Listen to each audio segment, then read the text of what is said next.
Olá, tudo bem? No vídeo de hoje eu vou falar sobre um assunto que muita gente me pergunta: EAR, que seria Estrutura Analítica de Riscos, também conhecida como RBS, do inglês Risk Breakdown Structure. E esta é uma poderosíssima ferramenta para o gerenciamento dos riscos do projeto.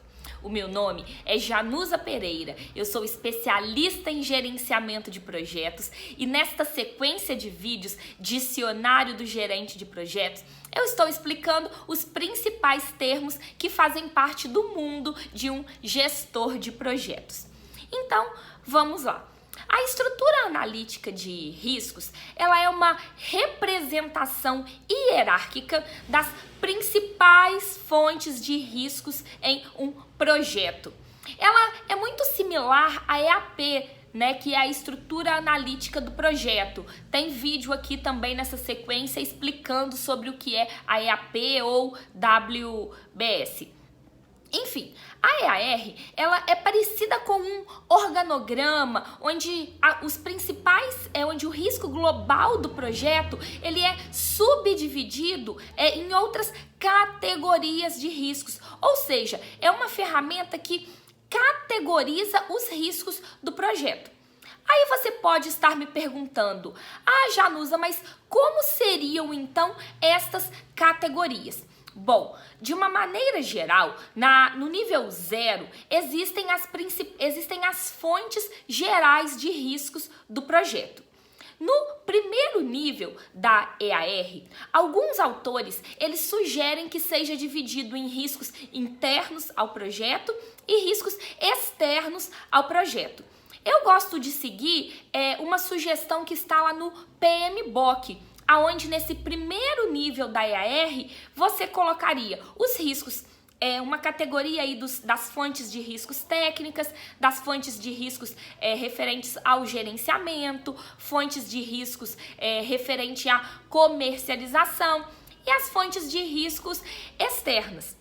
Cada um desses pacotes de fontes de riscos, ele seria então aberto em outras fontes de riscos. Por exemplo, a caixinha onde você tem esses riscos de gerenciamento, ela pode ser aberta em, por exemplo, riscos referentes ao gerenciamento do projeto, riscos referentes ao gerenciamento do programa ou portfólio, riscos referentes a uma gestão operacional, por exemplo, riscos financeiros, riscos referentes às comunicações, riscos referentes a recursos, enfim.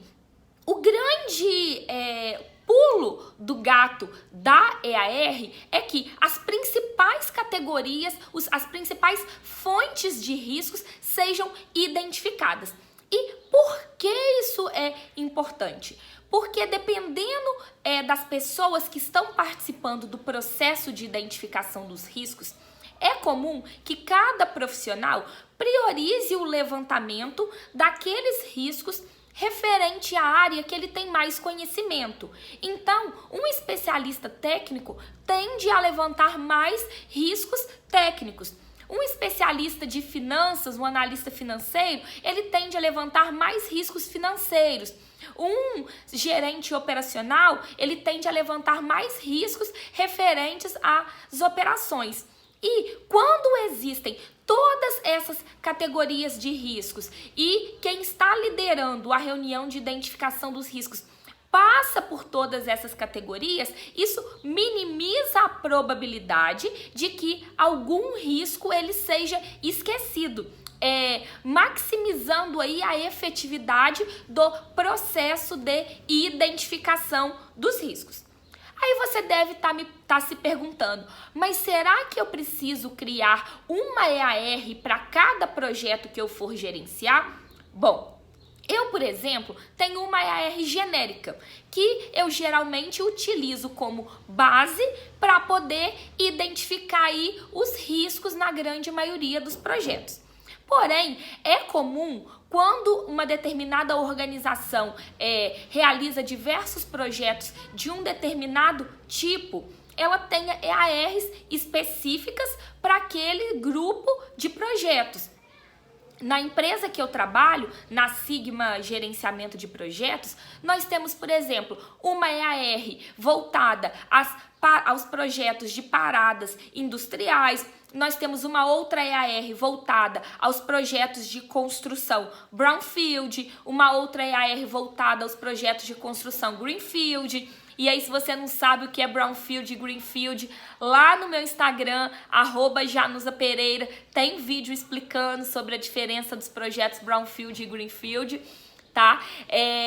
Enfim, e em alguns projetos faz sentido você criar uma EAR específica para aquele tipo de projeto. O que eu posso te garantir é que a utilização dessa ferramenta, ela potencializa os resultados do seu processo de identificação dos riscos, aumenta a assertividade e também ajuda a organizar essa reunião de identificação dos riscos.